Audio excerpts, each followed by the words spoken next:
Hi friends, అందరికీ నమస్కారం అండి. తెలంగాణ రాష్ట్ర వ్యాప్తంగా ఉన్నటువంటి రైతులకు సంబంధించి ప్రభుత్వం నుంచి ఇప్పుడిప్పుడే ఇంపార్టెంట్ ఫ్లాష్ అప్డేట్ అయితే రావడం జరిగిందండి. ఎప్పటి నుంచి ఎదురు చూస్తున్నటువంటి రైతు భరోసా పైసలు అనేది వాస్తవానికి ఎన్నికల లోపు డబ్బులు పడతాయా పడవా? ఒకవేళ ప్రభుత్వం గతంలో ఏదైతే హామీ ఇచ్చిందో ఎకరానికి 15,000 రూపాయల చొప్పున, సో ఇక వానాకాలం సీజన్లో 6,000 రూపాయలు అయితే జమ చేయడం జరిగిందనమాట.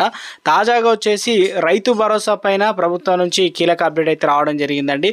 ముఖ్యంగా ఏ తేదీ నుంచి డబ్బులు జమ కాబోతున్నాయి, ఈసారి ఎంతమంది అనర్హులు ఎంతమంది అర్హులు అనే దానిపైన ఒక లేటెస్ట్ తాజా సమాచారం అయితే రావడం అయితే జరిగిందనమాట. సో ఈసారి తెలంగాణ రాష్ట్ర వ్యాప్తంగా ఉన్నటువంటి రైతాంగానికి సంబంధించి వీరి అకౌంట్లో 9,000 రూపాయలు అనేది జమ చేయబోతున్నారనమాట. సో ఏ పథకానికి సంబంధించి ఏంటి అనేది వివరాలు తెలుసుకునేటువంటి ప్రయత్నం కూడా చేద్దామండి.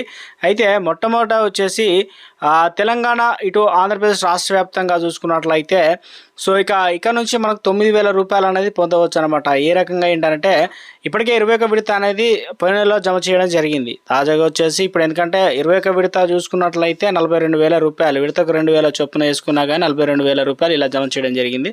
అయితే ప్రభుత్వం చెప్పినట్లు ముఖ్యంగా ఈసారి 9,000 రూపాయలు అకౌంట్లో అయితే జమ కానున్నాయన్నమాట. వాస్తవానికి పీఎం కిసాన్ పైసలు కొంతమందికి పడ్డాయట, కొంతమందికి పర్లేదు అంటున్నారు.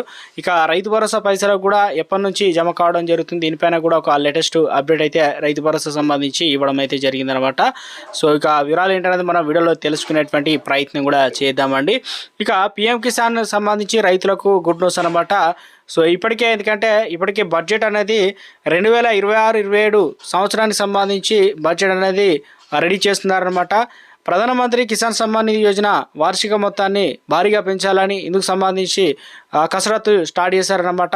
సాధారణంగా ప్రజలకు బడ్జెట్ ప్రసంగం ఫిబ్రవరి 1న వినిపిస్తూ ఉంటారు. దీని వెనుక తయారీ ప్రక్రియ నెలల ముందు అయితే మొదలవుతుంది. కాబట్టి కేంద్ర ఆర్థిక మంత్రిత్వ శాఖ ఆధ్వర్యంలో రాబోయే ఆర్థిక సంవత్సరానికి సంబంధించి ఇప్పటికే ప్రారంభం కావడం జరిగింది. ఆగస్టు సెప్టెంబర్ నెల నుంచే ఇక నీతి ఆయోగ్ సంబంధిత మంత్రి శాఖలు, రాష్ట్ర ప్రతినిధులు వ్యవసాయ రంగంలో వాటాదారులు సమావేశాలు సంప్రదింపులు అయితే నిర్వహిస్తారన్నమాట.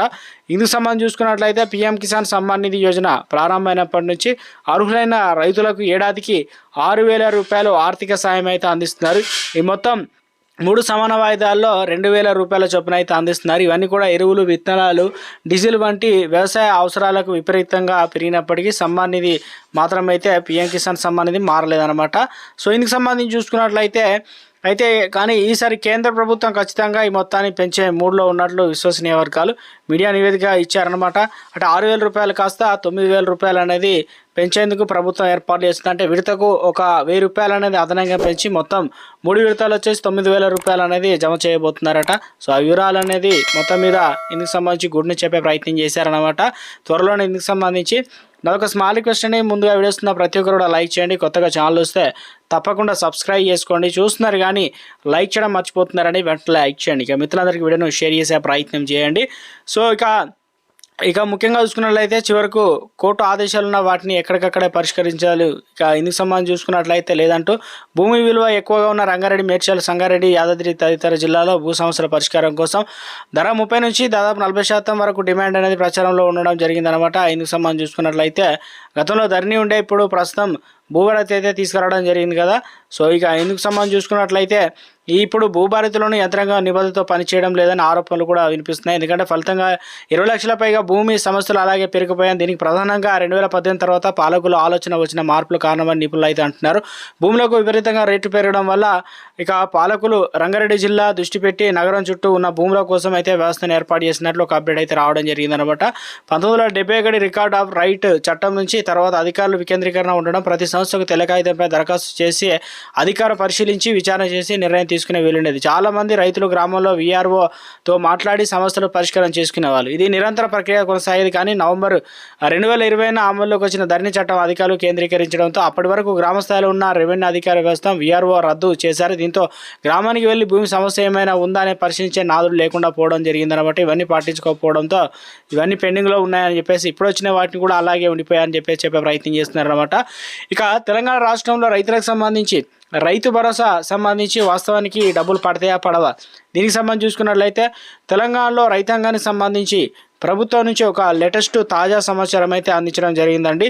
ఇందులో ప్రధానంగా చూసుకున్నట్లయితే ఎవరికి గుడ్ న్యూస్ ఎవరికి బ్యాడ్ న్యూస్ అనే దానిపైన కూడా ఒక లేటెస్ట్ అప్డేట్ అయితే అందించే ప్రయత్నం అయితే చేయడం జరిగిందనమాట. సో ఇప్పటికే తెలంగాణ రాష్ట్రంలో 6 గ్యారెంటీలు అయితే అమలు చేస్తున్నారు కదా. ఎన్నికల ముందు ప్రజలకు ఇచ్చిన హామీలు అమలు పెద్దపీట వేస్తూ రేవంత్ రెడ్డి సర్కారు ప్రభుత్వం 2 ఏళ్లు కంప్లీట్ చేసింది. అధికారంలో వచ్చిన మరుక్షణం నుంచే మహిళలకు ఉచిత బస్సు అయితే అందిస్తున్నారు కదా. అయితే మహిళలకు సంబంధించి ఉచిత బస్సుకు సంబంధించి ఏదైతే ఉన్నాయో 8,402 కోట్లు ఇలా ఖర్చు చేయడం జరిగింది. గ్యాస్ సిలిండర్ 500 సిలిండర్ సంబంధించి 700 కోట్లు ఇలా ఖర్చు చేశారు. 200 యూనిట్ల లోపు ఉచిత విద్యుత్ను 3,438 కోట్లు ఇలా ఖర్చు చేయడం అయితే జరిగింది కదా. రైతులకు సంబంధించి 2 లక్షల రుణమాఫీకి 20,616 కోట్లు అనేది ఇలా రుణమాఫీకి సంబంధించి అయితే చేయడం జరిగింది కదా. సో ఇందుకు సంబంధించి చూసుకున్నట్లయితే ఎకరానికి 12,000 రూపాయల చొప్పున రాష్ట్రంలో రైతులందరికీ రైతు భరోసా పంట పెట్టుబడి సాయం అయితే అందిస్తున్నారు. మొత్తంగా వచ్చేసి 1,57,50,000 ఎకరాల్లో సంబంధించి 69,86,548 మంది రైతుల బ్యాంక్ ఖాతాలో నిధులు అనేది జమ చేసింది. ఎందుకంటే గత సీజన్లోనే మనకు కేవలం 9 రోజుల్లోనే 8,744 కోట్లు అనేది జమ చేయడం జరిగింది. అలాగే భూమి ఉన్నవారికి భూమి లేని వారికి కూడా ఇచ్చేందుకు గాను ఇందిరమ్మ ఆత్మీయ భరోసా పథకాన్ని అయితే అమలు చేశారు. గతంలో దాదాపు 60 నుంచి 70 వేల మందికి ఇలా రైతు భరోసా సొమ్ము అనేది ఇవ్వడం అయితే జరిగింది కదా. తాజాగా వచ్చేసి తెలంగాణ రాష్ట్ర వ్యాప్తంగా ప్రభుత్వం రైతులకు సంబంధించి రైతు భరోసా విషయంలో రైతాంగానికి రాష్ట్ర ప్రభుత్వం షాక్ అనేది ఇచ్చినట్టు తెలుస్తుందన్నమాట. ఒక అప్డేట్ అయితే అందుతున్నాయి సోషల్ మీడియాలో. ఏంటంటే దాదాపు 1 కోటి ఎకరాల భూములకు నిషేధిత జాబితాలో చేస్తూ వాటిపైన లావాదేవీలకు సంబంధించి నిలిపివేసిందనమాట. దీనిపైన రైతులు తీవ్రంగా ఆగ్రహం వ్యక్తం చేస్తున్నారు. ఎందుకంటే తెలంగాణ రైతాంగానికి ప్రభుత్వం గట్టి షాక్ ఇచ్చింది. దాదాపు 1 కోటి ఎకరాల పైన నిషేధిత భూములు అంటే వీరికి డబ్బులు పడాయన్నమాట. ఇక ఈ విషయంలో గతంలో హైకోర్టు మొట్టికాయలు వేసినా తెలంగాణ రాష్ట్ర రెవెన్యూ తీరు మారలేదు. రైతులు మండిపడుతున్నారు. నిషేధిత భూముల జాబితాలో రూపకల్పనలో అనేక అవకతవకలు పాల్పడ్డారన్న ఆరోపణలు సర్వత్రా వినిపిస్తున్నాయి అనమాట. రాష్ట్రంలో 33 జిల్లాల్లో 10,510 గ్రామాల్లో రెవెన్యూ గ్రామాల్లో 22A జాబితాలో 96% IGRS వెబ్ పోర్టల్లో అప్లోడ్ చేశారనమాట. ఇందులో ఎక్కువగా సిరిసిల్ల, వరంగల్, గద్వాల జిల్లాలో గ్రామాల్లో వివరాలు అందకపోవడంతో చేసలేమని చెప్తున్నారు. 100% అప్లోడ్ అయిన జిల్లాల్లో 16 ఉండగా 7 జిల్లాల్లో 99% అప్లోడ్ అయ్యాయన్నమాట. రెవెన్యూ వర్గాల్లో సంబంధించి ప్రకారం రాష్ట్రంలో 1 కోటి ఎకరాలకు పైగా నిషేధిత భూముల జాబితాలో చేర్చారంటున్నారు. అంటే ఈ భూములు ఎలాంటి లావాదేవీలు జరపకూడదన్నమాట. తెలంగాణలో 2.53 కోట్ల ఎకరాల భూమి ఉండగా ఇందులో వచ్చేసి 1.53 కోట్ల ఎకరాల పట్టా భూములు ఉన్నాయి. ప్రభుత్వం మారిన ప్రజలకు ఉపయోగపడే విధంగా నిర్ణయం తీసుకోవడం లేదని విమర్శలు కూడా వెల్లువెత్తున్నాయి అన్నమాట. సో మొత్తం మీద ఈసారి అంటే ముఖ్యంగా ప్రభుత్వం మారినప్పుడల్లా ప్రయోజనాలు నిర్ణయాలు తీసుకుంటూ ప్రజలు ఇబ్బంది పడుతున్నారని చెప్పే ప్రయత్నం చేశారు. ఇక రాష్ట్రంలో ఏదైతే ముఖ్యంగా చూసుకున్నట్లయితే యాదాద్రి, భువనగిరి, నారాయణపేట, మహబూబ్నగర్, ఇక మేడ్చల్, మల్కాజిగిరి, ఇక అదేవిధంగా భూపాలపల్లి, జనగాం జిల్లాలతో పాటు హన్మకొండ, నిర్మల్, ఖమ్మం జిల్లాల్లో అయితే ఈసారి హైకోర్టు ఆదేశాల ప్రకారం రెవెన్యూ శాఖ 22A భూములపైన స్పష్టత ఇచ్చిందనమాట. సో ఇందుకు సంబంధించి చూసుకున్నట్లయితే సో వీటిని దాదాపుగా చాలా వరకు 1 కోటి ఎకరాల వరకు అయితే ఈసారి నిషేధిత భూమిలో ఉండడంతో వీరికి ఇక డబ్బులు రావనే విధంగా సోషల్ మీడియాలో అప్డేట్స్ అయితే అందుతున్నాయి అనమాట. సో ఒక లేటెస్ట్ తాజా సమాచారం అయితే అందించడం జరిగింది.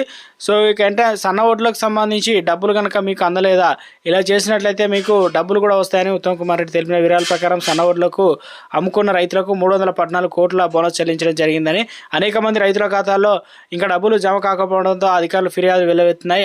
ఇక అటువంటి రైతులకు ఆందోళన చెందకుండా ఇక్కడ సూచించిన విధంగా ముఖ్యంగా విధానాన్ని పాటిస్తే సరిపోతుంది. 3 నుంచి 7 రోజుల్లోనే వారి సమస్యలు పరిష్కారం అవుతాయని చెప్తున్నారు. ఇక ఆన్లైన్లో గ్రీవెన్స్ రిజిస్ట్రేషన్ పద్ధతి అయితే ఉందన్నమాట. సో అధికార వెబ్సైట్లోకి వెళ్ళి సివిల్ సప్లై తెలంగాణ.in వెబ్సైట్ సందర్శించి అదేవిధంగా ఫార్మర్ కార్నర్ వెబ్సైట్లో ఫార్మర్ కార్నర్ విభాగానికి వెళ్ళి అందులో వచ్చేసి అక్కడ గ్రీవెన్స్ రిజిస్ట్రేషన్ విభాగాన్ని వివరాలు రైతులు మొబైల్ నెంబర్, ఆధార్ నెంబరు, రైతు పాస్ పుస్తక నెంబరు, కొనుగోలు కేంద్రం పేరు, ధాన్యం అమ్మిన తేదీ, మొత్తం క్వింటాల్ వివరాలు మరియు బ్యాంకు వివరాలు వంటి డీటెయిల్స్ అయితే ఇచ్చి ఫిర్యాదు చేసుకుంటే తర్వాత టోల్ ఫ్రీ నెంబర్ కూడా ఇవ్వడం జరిగింది. 1967 కాల్ చేసి కూడా ఒకవేళ డబ్బులు పడకపోతే మీకు కాల్ చేసి కంప్లైంట్ ఇచ్చినట్లయితే డబ్బులు అనేది పడడం జరుగుతుందని చెప్పేసి అప్డేట్ అయితే ఇవ్వడం జరిగింది. అనమాట. సో మొత్తం మీద తెలంగాణ రాష్ట్రంలో రైతులకు సంబంధించి పంట పెట్టుబడి సాయం రైతు భరోసా అనేది మనకు 6,000 కోట్ల వరకు సిద్ధం చేసినట్టు తెలుస్తుంది. ఎన్నికలకు సంబంధించి ఏదైతే ఉందో ఎన్నికలకు 2-3 రోజుల ముందే రైతు భరోసా పైసలు అయితే ఇవ్వనున్నట్లు అప్డేట్ అయితే అందుతున్నాయి సోషల్ మీడియాలో. సో మరొక విధంగా తెలంగాణ రాష్ట్ర వ్యాప్తంగా అసలు ఈసారి రైతు భరోసా ఇవ్వరు, జనవరి నుంచే రైతు భరోసా ఇస్తారని చెప్పేసి పెద్ద ఎత్తున ప్రచారం అయితే జరుగుతుంది. చూడాలి మరి ప్రభుత్వం దీనిపైన మరింత స్పష్టత క్లారిటీ ఇవ్వాలని చెప్పేసి రైతాంగం అయితే ఎదురు చూస్తుంది అనమాట.